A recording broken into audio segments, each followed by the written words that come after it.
have an idea and you want to put in your blood, sweat, tears, and effort into it, so many of us, we know what we want to do. We know what direction we want to push, but we haven't actually created a plan that works to create something that's going to be long lasting.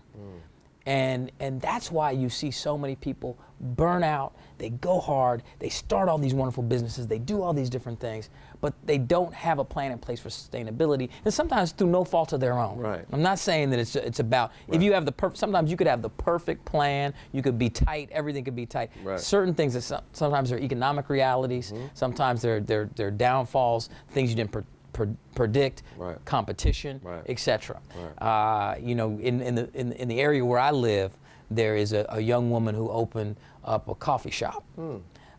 Beautiful little coffee shop where she imported all the finest teas, and she was well versed and knowledgeable, and she felt that the neighborhood would support this coffee shop, and she had the, you know, everything that could go along with it. She started doing like little breakfast sandwiches that were doing really well, and everything was going great. And this was this young woman entrepreneur who opened up her business.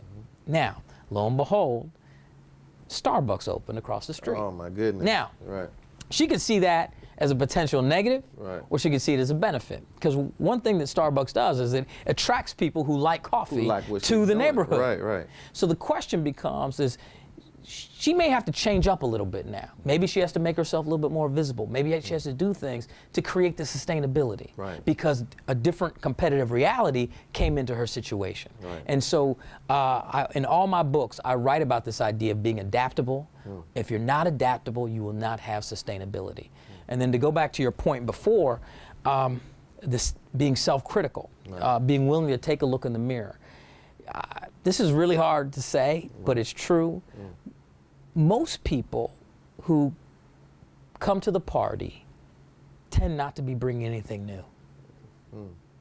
Yet they expect success and sustainability.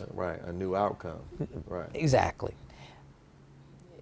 I always question folks and ask, okay, what new are you bringing to the party? Even, let's say, in my profession, my main job is an actor. You know, I meet so many people out there that tell me, hey, you know what, I want to be an actor.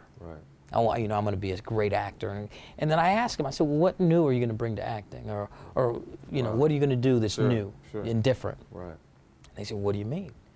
I said, well, I'm just going to be, you know, do my thing, you know. And I said, well, what is your thing? Is it a new thing? Is it, what, you know, so you're going to out Denzel? Or are you going to out, what are you going to do? Are you going to be comedic? You're going to be this? What new are you going to bring to the party? And so I think that all of us have to think, no matter what our business is, no matter what we're motivated to do, what new are we bringing to the party? And if you can't answer that question, if you're not doing it better, cheaper, faster, if you're not doing something that completely doesn't exist, if you're not doing it in a specific, special way, then really think about how to take a step back and say, well, how can I do this? And what do I need to do to make it sustainable?